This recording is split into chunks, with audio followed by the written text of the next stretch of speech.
천사의 아침 방문을 찾아오신 여러분을 환영합니다. 오늘도 아침 예배 말씀으로 믿음과 위로의 시간을 갖게 되길 바랍니다. 성도 여러분 안녕하세요. 오늘도 아침 예배에 참여하신 모든 성도님들을 진심으로 환영합니다. 하나님께서는 반드시 응답을 해주시는 기도가 있고 응답을 안 하는 기도가 있습니다. 과연 어떤 기도가 하나님께서 응답해 주시는 기도일까요? 오늘 아침 말씀을 통해 그 원칙을 발견하게 되시길 바랍니다. 이제 기도하겠습니다. 사랑이 많으신 하나님 아버지, 오늘도 성령 하나님의 인도하심으로 아침 예배를 드릴 수 있도록 하여 주심에 감사합니다.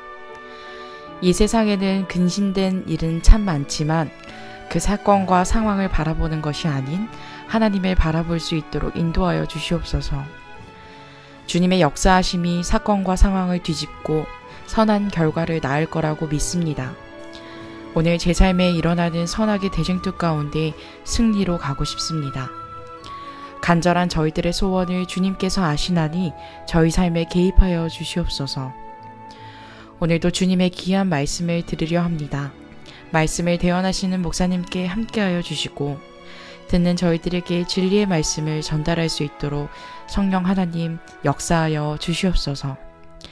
이 예배를 시작부터 마칠 때까지 인도하여 주실 예수님의 이름으로 기도합니다. 아멘. 안녕하십니까? 오늘 말씀의 제목은 겸손하고 끈기 있는 기도입니다. 기도에는 세 가지 요소가 있습니다. 첫 번째는 하나님의 뜻대로 기도해야 합니다. 두 번째는 겸손한 마음으로 기도해야 됩니다. 하나님을 전적으로 의지하고 신뢰하고 나는 아무것도 아니라는 겸손이 있어야 됩니다. 세 번째는 끈기 있게 기도해야 되는 것입니다. 이 세 가지를 이해하는 것은 참 중요합니다. 이 기도는 단순한 문제가 아닙니다. 기도는 단순히 응답받고 안 받고의 문제가 아니라 기도하는 자의 신앙과 성품과 하나님을 의지하는 믿음에 깊이 연관이 되어 있습니다. 하나님께서는 기도를 통해서 우리를 성장시켜가고 기도를 통해서 하나님 자신을 보여주시기를 원하시는 것입니다. 그래서 이 기도에는 여러 가지 과학이 연결되어 있는 것입니다. 단순히 응답됐다 안 됐다로 나눠서 생각하면 기도에 대한 큰 오해를 갖게 될 것입니다. 본문 성경절 읽겠습니다. 야고보서 5장 17절 18절입니다. 엘리야는 우리와 성정이 같은 사람이로되. 자, 엘리야의 기도를 얘기하면서 엘리야는 우리와 같은 사람이다. 이 말씀은 참 우리에게 큰 용기를 주는 말씀이죠. 엘리야가 기도했을 때 응답됐는데 엘리야는 우리와 같은 사람이라는 것입니다. 엘리야는 우리와 성정이 같은 사람이로되 저가 비 오지 않기를 간절히 기도한즉 3년 6개월 동안에 비가 오지 아니하고 또 다시 기도한즉 하늘이 비를 주고 땅이 열매를 내었느니라. 자, 여기서 야고보가 무엇을 말하고 있습니까? 첫째는 엘리야가 우리와 같은 성정의 사람이었다고 말하고 있죠. 그런데 그가 비 오지 않기를 기도하니까 하나님께서 응답하고 또 비를 달라고 기도하니까 또 비를 내렸다는 것입니다. 이 말씀을 오해하면 마치 엘리야에게 큰 무슨 권능이 있어서 하나님께서 엘리야의 말을 따라서 순종한 것처럼 보일 수 있는데 그런 말씀이 전혀 아니죠. 엘리야는 자신의 생각대로 기도한 것이 아니라 하나님께서 엘리야에게 비를 주지 않겠다고 말씀해서 엘리야는 그 말을 아합에게 전한 것입니다. 그리고 그것을 위해서 기도한 것입니다. 하나님의 뜻이 먼저 있었고 엘리야는 그 뜻대로 기도했던 것입니다. 그리고 그 결과가 응답으로서 나타났다는 것을 말하는 것입니다. 엘리야의 경험을 통해 중요한 교훈이 우리에게 제시된다. 갈멜산에서 비가 오도록 기도하였을 때 그의 믿음은 시험을 받았으나 그는 끈기 있게 자신의 요구를 하나님께 알렸다. 자, 갈멜산에서 비가 오도록 기도하였을 때 그것도 하나님의 명령이었어요. 하나님의 말씀을 받고 엘리야가 그 말씀대로 기도한 것입니다. 자, 그런데 그렇다면 사람들이 기도는 참 쉽구나. 하나님의 뜻대로만 하면 되는구나. 그렇게 생각할 수 있죠. 그런데 이 상황에서 엘리야는 굉장히 쉬운 상황이 아니었습니다. 갈멜산에서 엘리야의 반대편에 이스라엘 전체가 있었습니다. 거짓 선지자들이 거기 다 있었어요. 엘리야는 혼자 있었던 것입니다. 그런 상황에서 한 국가 전체를 반대해서 기도드리는 것입니다. 여기에는 믿음이 필요한 것이죠. 갈멜산에 가라는 것도 하나님의 뜻이었습니다. 명령이었습니다. 갈멜산에 가라고 했을 때 엘리야의 마음이 얼마나 두려웠을까요? 온 국가가 자기를 반대해서 서 있는 그 산으로 지금 올라가는 것입니다. 그런데 엘리야는 믿음으로 하나님의 뜻대로 기도했습니다. 자, 그런데 문제는 그렇게 하나님의 뜻대로 기도했는데 아무런 응답이 없는 것처럼 보였다는 것입니다. 그래서 끈기가 필요했다고 지금 말씀하는 것입니다. 엘리야가 기도하는 동안은 종은 하늘을 지켜보고 있었다. 그는 6번이나 지켜보고 돌아와서 아무것도 없다고 말했다. 구름도 없고 비가 올 징조도 없다고 했다.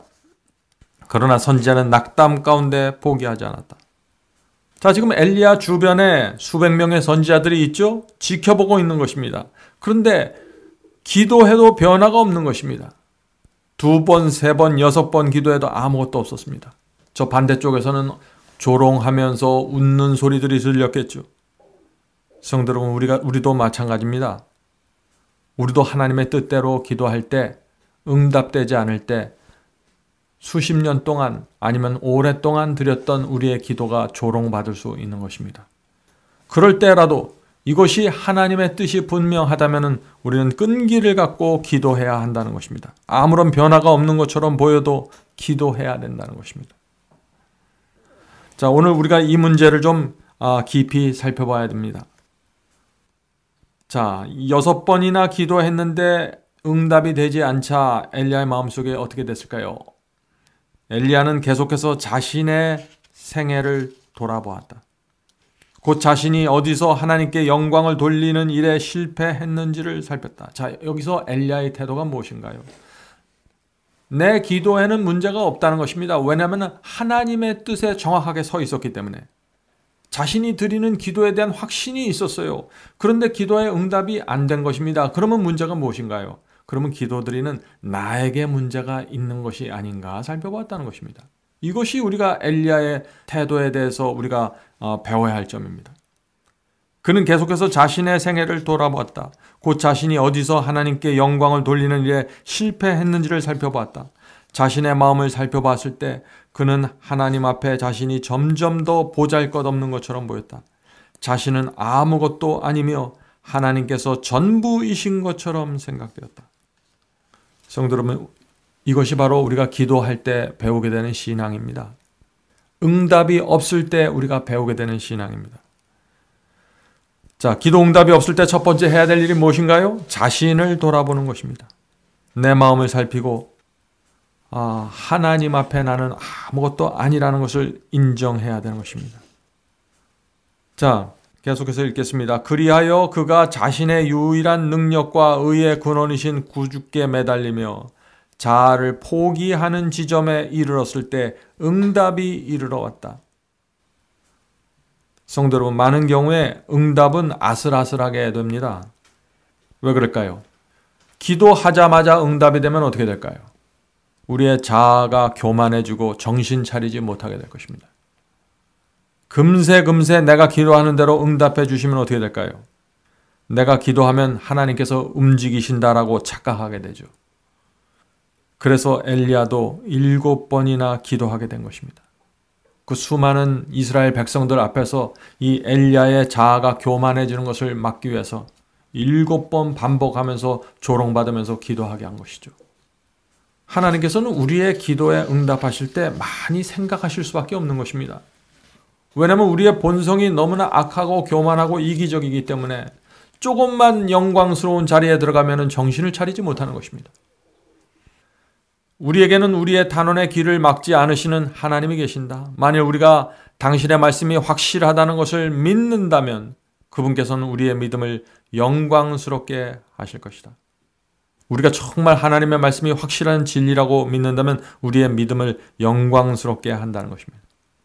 우리의 성품을 변화시켜 주시고 우리를 존귀한 자로 사용하신다는 것입니다. 하나님의 영광을 드러내는 자로 사용하신다는 것입니다.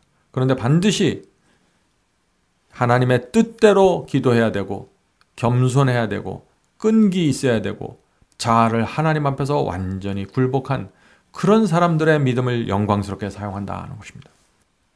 하나님께서는 우리의 모든 관심사가 당신의 관심사와 하나 되기를 원하신다. 그렇게 할 때 그분께서는 안심하고 우리를 축복하실 수 있다. 그렇죠? 여기 안심하고 축복한다는 표현이 나오죠. 그만큼 하나님께서 우리에게 복을 주시고 우리를 들어 올리시고 높이 올리실 때 굉장히 조심스럽다는 것입니다. 우리도 우리 어린아이들을 불필요하게 높은 자리에 내세우고 불필요하게 과다한 칭찬을 하면 어떻게 될까요? 그 아이의 성품과 자아가 무너지게 되는 것입니다. 하나님의 관심과 우리의 관심이 하나 되기를 원하신다고 그랬습니다. 예를 들어볼까요? 하나님의 관심은 우리의 자녀들을 구원하는 것입니다. 그런데 우리 부모의 관심이 자녀들의 성공에 맞추어져 있다면 어떻게 될까요? 그것은 안심하고 축복하실 수가 없는 것입니다. 우리가 자녀들에 대해서 기도할 때 그것이 하나님께서 마음대로 응답하실 수 없는 것입니다. 왜냐하면 부모의 관심의 초점이 어디에 맞춰 있어요? 자녀들이 세상에서 성공하는 것에 맞춰져 있기 때문에. 그것은 하나님의 뜻과 충돌하기 때문에 하나님께서 자유롭게 응답해 줄 수 없다 하는 것입니다. 그러나 우리의 관심이 하나님처럼 자녀들의 신앙과 구원에 맞춰져 있을 때 하나님께서 축복해 주실 수 있는 것입니다. 그러나 이런 경우에일지라도 우리 자녀가 성장하면서 자기 스스로 자기를 부인하고 십자가를 지는 그 참된 신앙으로 오지 않으면 하나님의 축복이 또 거기서 멈춰줄 수 있는 것입니다. 성도 여러분, 하나님의 기도의 응답과 축복은 우리의 성품과 신앙과 인격과 깊이 연결되어 있습니다.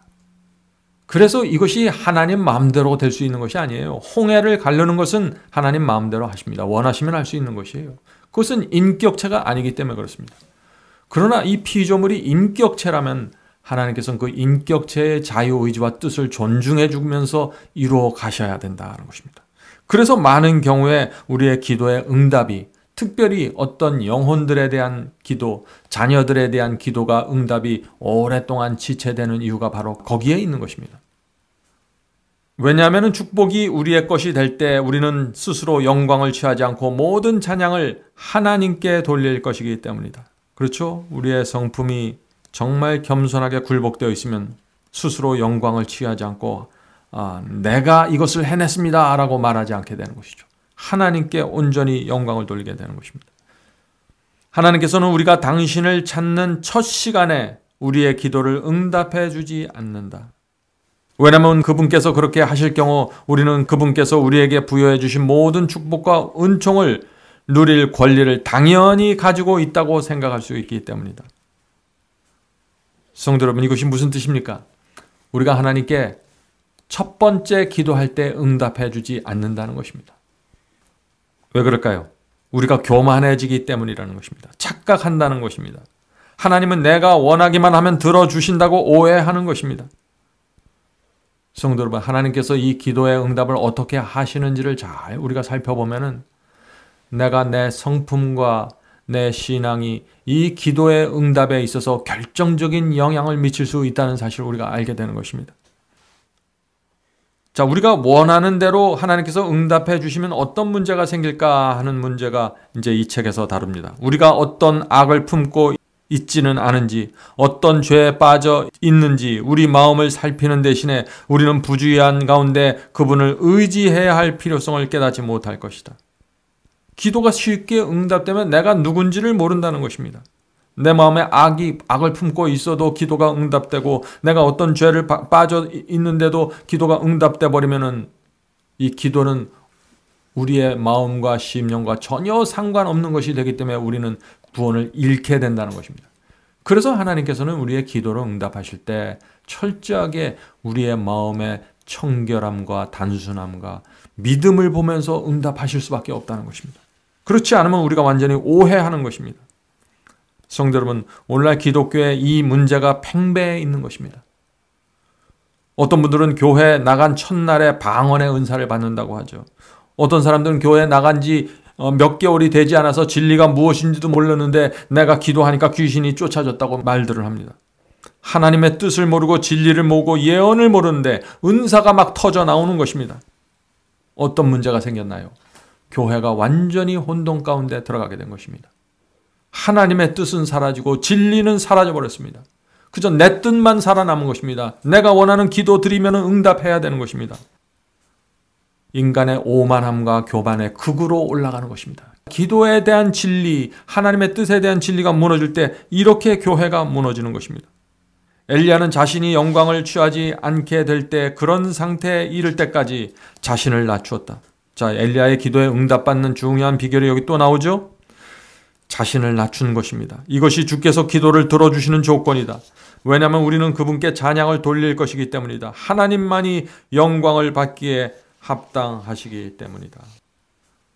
자, 오늘 우리가 중요한 말씀을 나누는데 잠깐 정리하도록 하겠습니다.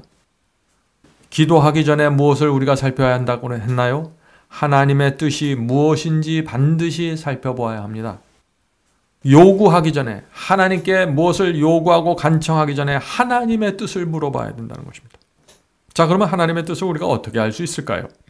두 가지 경로를 통해서 우리가 하나님의 뜻을 확인해야 됩니다. 첫 번째는 하나님께서는 우리의 양심을 통해서 당신의 뜻을 알려주십니다. 기도하면은 양심을 통해서 이것을 버리고 저것을 택하라. 이 길로 가라. 이것이 진리니까 좁은 길로 가라. 내 자신을 버리고 내가 잘못했다고 먼저 사과해라. 이런 말씀을, 이런 양심의 감동을 주신다는 것입니다. 그래서 그 성령의 음성을 들으면은 우리가 확신과 평안을 갖고 내가 무엇을 할지 알게 된다는 것입니다. 성도 여러분, 그래서 기도하는 사람은 하나님의 말씀으로, 성경 말씀으로 늘 양심을 씻어내야 하는 것입니다.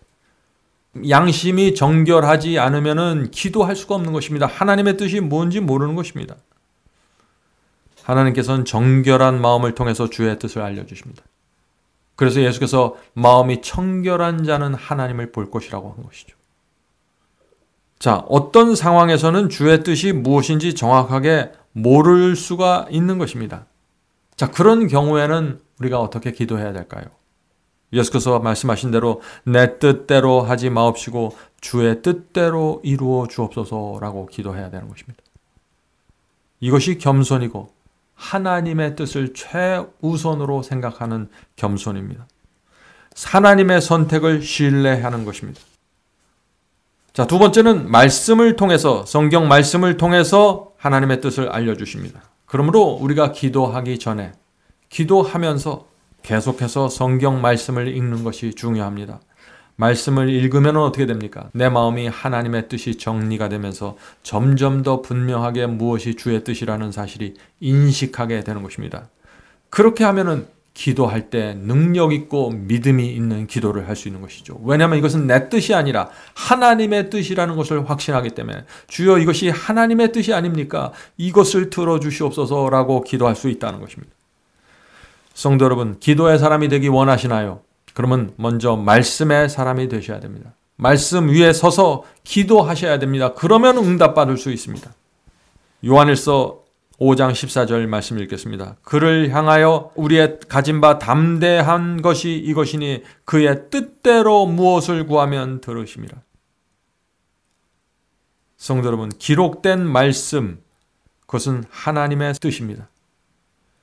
기록된 성경 말씀으로 확인된 기도는 그래서 가장 능력 있는 기도입니다.